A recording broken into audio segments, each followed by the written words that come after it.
بیوی کے بارے میں خاص میں آپ سے ایک بات کر دوں. ابھی میرے ذہن میں فریش بات ہے کیونکہ ابھی میں مطالعہ کر رہا تھا سورہ مجادلہ کا, تو اسی مسئلے پہ آج اکتفا کرتے ہیں, بعد میں جا کے آیت ختم کریں گے انشاءاللہ. کبھی سوچتا ہوں کہ 3 صفحے ہو جائیں گے ایک حلقے میں, لیکن پھر کبھی بات نکل آتی ہے تو پھر خیر. دیکھیے قرآن میں ایک واقعہ میں آپ کو سنا دوں, میرے دماغ میں بھی بیٹھا ہوا ہے تو میں کہوں اپنے دل سے اتار ہی دوں آپ سے, آپ کے سامنے واقعہ.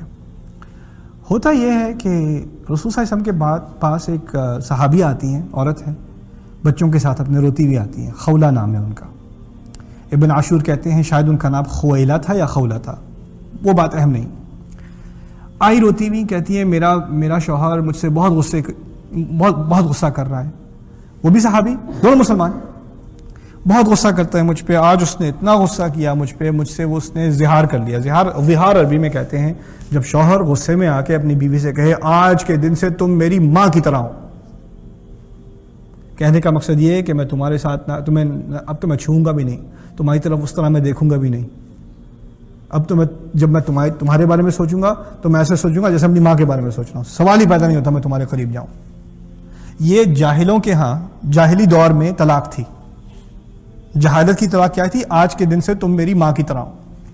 اسے کہتے ہیں وہار. اب یہ صحابہ جو ہیں جو مسلمان ہوئے ہیں, صدیوں سے ان کا ایک اور کلچر چلا آ رہا ہے, وہ ایک دم سے تو تھوڑی غائب ہو جائے گا.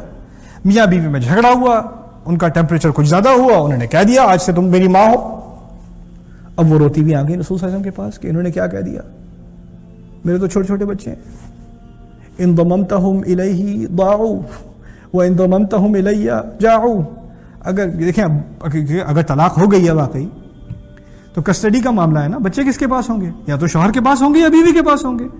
وہ کہتی ہیں آنکھیں بیچاری کہتی ہیں رضی اللہ عنہ, دیکھیں اگر آپ نے ان بچوں کو اس کے ساتھ ڈال دیا تو بچے مر جائیں گے. اس کو تو بچوں کا خیال کرنا نہیں آتا, وہ 1 گھنٹہ نہیں سنبھال سکتا, وہ زندگی بھر کیا سنبھالے گا.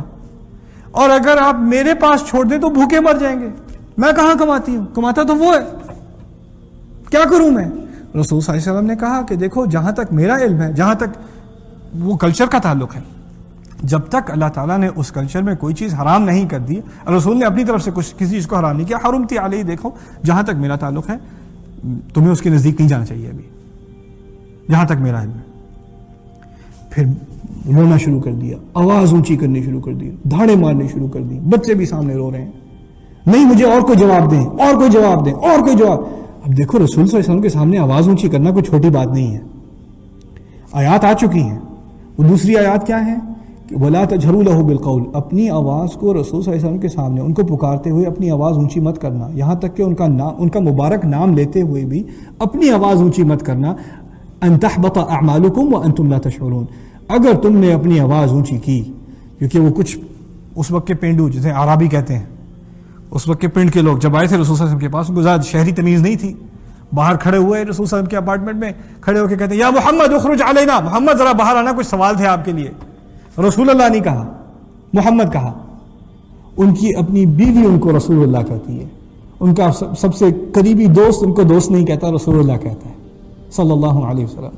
ان کے چچا ان کو بھتیجا نہیں کہتے, رسول اللہ کہتے ہیں. اور یہ باہر سے آئے ہیں جناب, کہہ رہے ہیں محمد ذرا باہر آنا, بات کرنی ہے صلی اللہ علیہ وسلم. اللہ تعالیٰ کی طرف سے آیات آ گئی, ایسے اگر آواز دی تو تمہارے سارے کام, سارے اچھے اعمال سب ضائع کر دیے جائیں گے, تمہیں پتہ بھی نہیں چلے گا.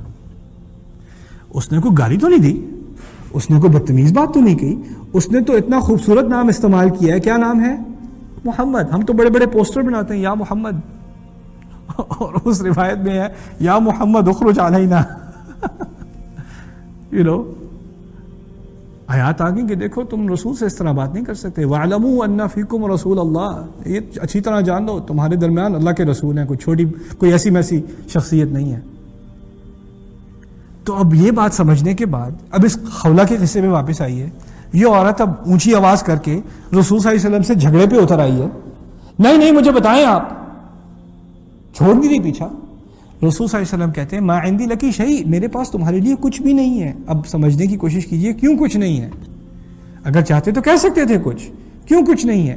کیونکہ وہ قاضی ہیں, جج ہیں. جج کے لیے ایک طرف کا کیس سن کر ججمنٹ دے دینا غلط ہے.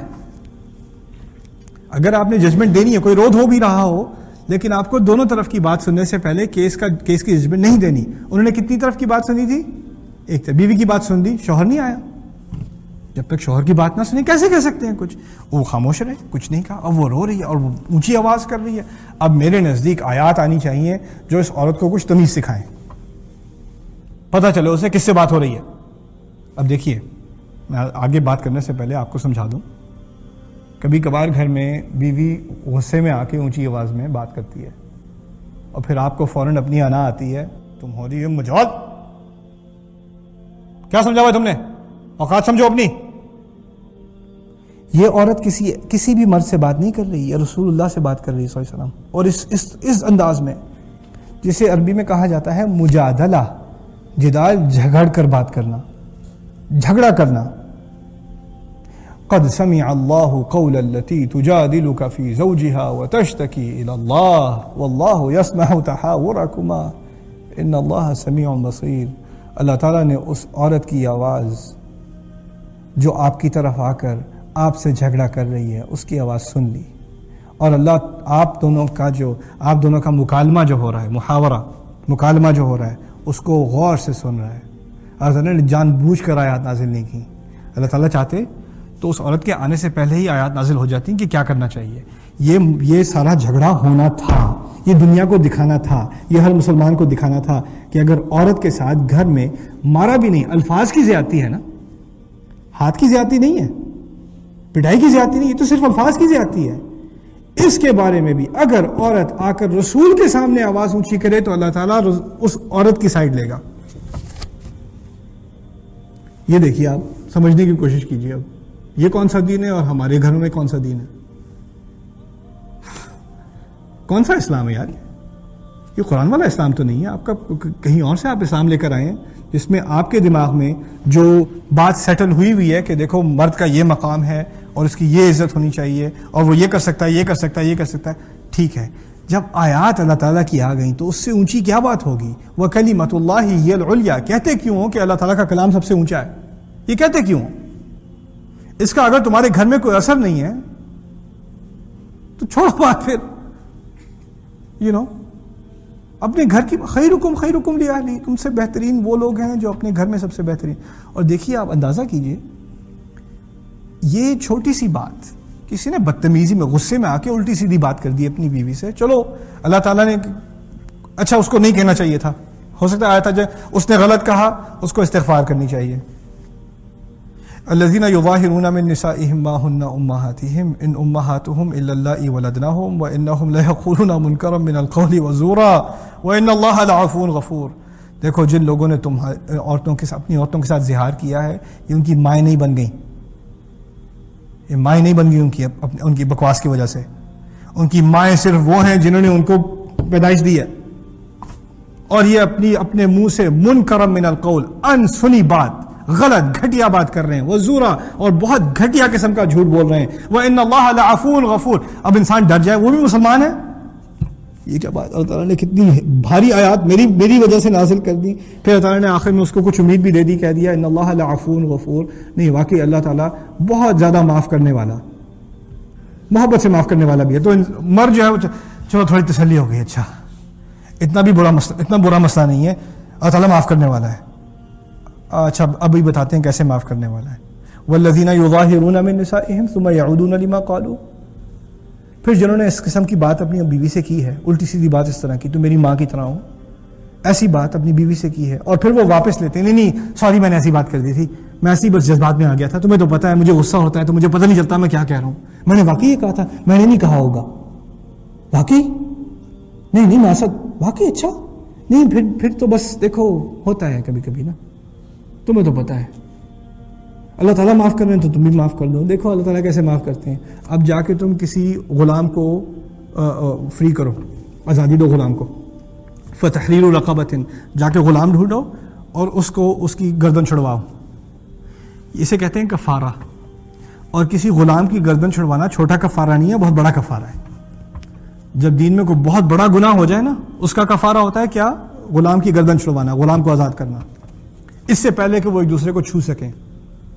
وَذَلِكُمْ تُوعَظُونَ بِهِ، یہ تمہیں نصیحت کی جا رہی ہے۔ اچھا نہیں کر سکتے، غلام نہیں مل رہا تمہیں، پھر ایسا کرو، فَمَن لَّمْ يَجِدْ فَصِيَامُ شَهْرَيْنِ مُتَتَابِعَيْنِ مِن قَبْلِ أَن يَتَمَاسَّا، پھر ایسا کرو کہ 2 مہینے لگاتار بغیر کسی بریک کے درمیان میں روزے رکھو، 60 دن روزے رکھو۔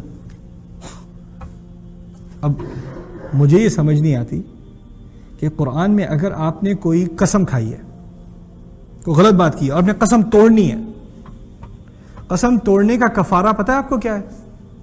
10 لوگوں کو کھانا کھلانا۔ کفارتہ اطعام 10 مساکین، 10 لوگوں کو کھانا کھلانا۔ یہاں کہاں کتنے روزے رکھو؟ 60 روزے رکھو۔ اگر اچھا نہیں رکھ سکتے تو پھر ایسا کرو 60 مسکینوں کو کھانا کھلاؤ، 10 کو نہیں 60 کو۔ دوسری جگہ قرآن میں کیا ہے؟ اگر کوئی غلط بات کر دی ہے، کوئی اپنی طرف سے وعدہ کر دیا غلط قسم کا بھی، اس کو توڑنا ہو، اس کفارے کو توڑنا ہو، اس کا کفارہ دینا ہو تو کتنوں کو کھلاؤ؟ 10 کو۔ تو یہاں 60 کیوں؟ آپ اندازہ کیجئے 60 جب رسول صلی اللہ علیہ وسلم نے قیاس کیا، رسول صلی اللہ علیہ وسلم ان دونوں آیات کو دیکھتے ہوئے، کیونکہ 2 آیات نازل ہوئی ہیں، ان کو سامنے رکھتے ہوئے جب رسول صلی اللہ علیہ وسلم سے پوچھا گیا کہ جب روزہ جان بوجھ کر توڑے انسان تو کتنوں کو کھلائے یا کتنے روزے رکھے؟ 60 روزے یا 60 لوگوں کو کھانا کھلائے؟ ایک روزہ رمضان کا جان بوجھ کر اگر توڑے تو، یعنی 2 چیزیں جو ایک دوسرے سے بہت ملتی جلتی ہیں کفارے کے اعتبار سے، وہ کون سی 2 چیزیں ہیں؟ آدمی الٹی سیدھی بات بیوی سے کرے یا آدمی جان بوجھ کر روزہ توڑے۔ لیکن میرے نزدیک روزہ توڑنا یا کسی کفارے کو توڑنا وہ زیادہ قریب ہیں ایک دوسرے کے۔ ان دونوں کا آپس میں کیا تعلق ہے؟ ان دونوں کی ایک حد کیوں ہے؟ مولانا اکرم ندوی فرماتے ہیں اس مسئلے میں کہ ان دونوں میں ایک چیز جو ہے اس میں مماثلت ہے۔ وہ کیا ہے؟ روزے میں تم نے کوئی چیز جو اللہ تعالیٰ نے حرام کی تھی وہ اپنے لیے کیا کر دی؟ حلال کر لی۔ ان آیات میں تمہارے لیے بیوی حلال ہے اور تم نے اس کو اپنے لیے حرام کر دیا۔ کسی حلال چیز کو حرام کرنا یا کسی حرام چیز کو حلال کرنا تمہاری جرت کیسے ہوئی؟ یہ صرف اللہ تعالیٰ کرتا ہے، اور تم یہ کرو گے تو اس کا کفارہ بڑا ہوتا ہے۔ اب کچھ لوگوں کے نزدیک یہ چھوٹی سی بات ہے، ٹھیک ہو میاں بیوی میں ایسی باتیں ہو جاتی ہیں کبھی کبھار، کوئی بات نہیں۔ اگر ٹھیک ہے تمہارے نزدیک چھوٹی بات ہے تو اگلی آیات بھی سن لو۔ یہ صرف میں اسکن انت وزوجک الجنہ کی بات کر رہا ہوں، سکون کی بات کر رہا ہوں۔ سکون کی کیا حیثیت ہے ہمارے دین میں؟ شوہر کی ذمہ داری کیا ہے؟ اللہ تعالیٰ فرماتے ہیں یوم یبعثہم اللہ جمیعا، اسی سورۃ مجادلہ میں، یوم یبعثہم اللہ جمیعا فینبئہم بما عملوا احصاہ اللہ ونسوہ واللہ علی کل شیء شہید۔ اس دن جب وہ ان تمام کو اکٹھا کرے گا، کھڑا کرے گا، اور پھر وہ ان کو ان چیزوں کے بارے میں بتائے گا جن کو اللہ تعالیٰ نے خوب ریکارڈ کیا ہوا تھا اور وہ بھول گئے تھے۔ انسان کب کوئی چیز بھولتا ہے؟ کوئی چھوٹی موٹی چیزوں تو بھول جاتا ہے۔ اللہ تعالیٰ کہتے ہیں میں نہیں بھولتا، میں تمام چیزوں کا گواہ ہوں۔ اللہ تعالیٰ آپ تمام چیزوں پر شاہد ہے، واللہ علی کل شیء شہید۔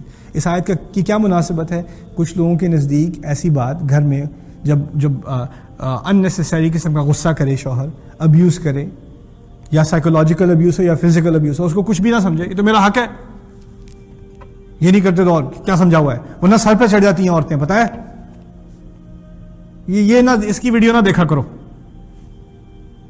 دیکھو سر پہ چڑھ جائیں گی یہ عورتیں، یہ دیکھ کے نا اب یہ میرے خلاف استعمال کرنا شروع کر دیں گے، دیکھو ذرا یہ کوٹ کرنا شروع کر دیں گی۔ کچھ لوگ تم بیٹھے ہوئے ہو یہاں پہ، اب بڑا افسوس کر رہے ہو کہ بیگم اوپر بیٹھی ہوئی ہیں، آج کیوں آ گئی؟ کسی اور دن بلانا تھا یار، یہ تو پھٹا ہوا گیا